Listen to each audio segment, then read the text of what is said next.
এই সাইজটা তো আমার হবে না, এটা ছোট হবে, এটা একটু বড় সাইজ দেন তো আমাকে। না না স্যার, সরি স্যার, এটা আর অ্যাভেলেবেল না, এটা একটা সাইজে। ও আচ্ছা ঠিক আছে, তাহলে সরি, তাহলে তো হলো না। এই আপনার কি এটা বড় এক সাইজ বড় লাগবে?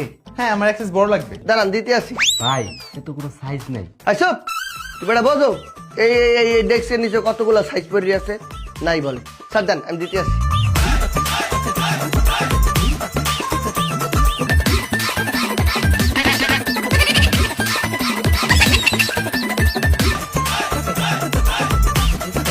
স্যার এই যে পাইছেন বড়? এটা বড় সাইজ দিয়েছেন তো? হ্যাঁ হ্যাঁ হ্যাঁ হ্যাঁ, এবার আমার ঠিক আছে। প্যাক করেন। 500 টাকা দেন। এই যে ঠিক আছে। ভাই এটা তো কোনো সাইজে আসছিল না, আপনি বড় দিলেন কেমনি? কেন হাত দিয়ে টাইম নিয়ে?